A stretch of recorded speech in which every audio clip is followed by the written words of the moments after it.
नमस्कार, आप देख रहे हैं भारत एक्सप्रेस और मैं हूं आपके साथ रोमा हैदर। भारत की इथेनॉल कहानी अब एक नए मोड़ पर है और ये मोड़ सिर्फ पेट्रोल तक सीमित नहीं है बल्कि आपके किचन तक पहुंचने की तैयारी में है। एक दशक पहले तक इथेनॉल का मतलब था पेट्रोल में मिलावट ताकि कच्चे तेल पर निर्भरता कम हो, लेकिन अब तस्वीर बदल चुकी है। सरकार अब इथेनॉल को फ्यूल टैंक से निकालकर रसोई तक लाने की योजना बना रही है। जी हाँ, आने वाले समय में आपको एलपीजी सिलेंडर के साथ साथ इथेनॉल एटीएम से ईंधन खरीदने का विकल्प भी मिल सकता है।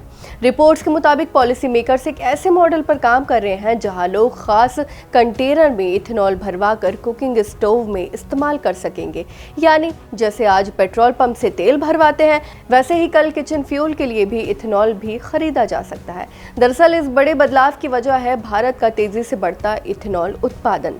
देश ने E20 लक्ष्य तय समय से पहले हासिल कर लिया, यानी पेट्रोल में 20% इथेनॉल ब्लेंडिंग। इससे न सिर्फ कच्चे तेल का आयात घटा बल्कि किसानों की आय भी बढ़ी और बायोफ्यूल इंडस्ट्री को मजबूती मिली।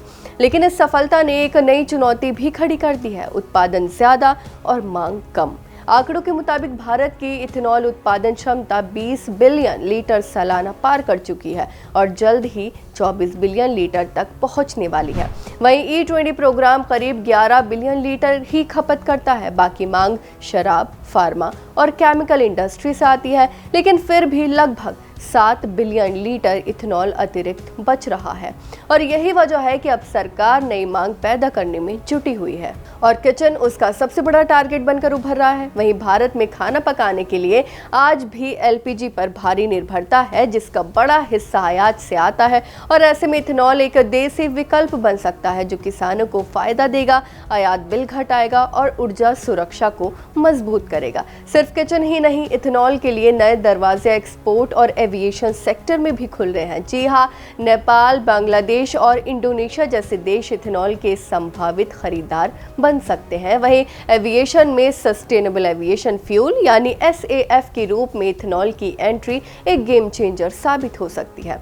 सरकार ने 2027 से इंटरनेशनल फ्लाइट्स में SAF मिलाने का लक्ष्य रखा है, जो 2030 तक 5% तक पहुंच सकता है। और खास बात यह है कि अल्कोहल टू जेट टेक्नोलॉजी के जरिए इथेनॉल को जेट फ्यूल में बदला जा सकता है। जी हाँ, यानी अब इथेनॉल सिर्फ गाड़ियों का ईंधन नहीं बल्कि हवाई जहाज उड़ाने का भी साधन बन सकता है। इसके साथ ही कैफे थर्ड जैसे नए नियम भी संकेत दे रहे हैं कि आने वाले समय में फ्लेक्स फ्यूल गाड़ियों और बायोफ्यूल आधारित सिस्टम को बढ़ावा मिलेगा।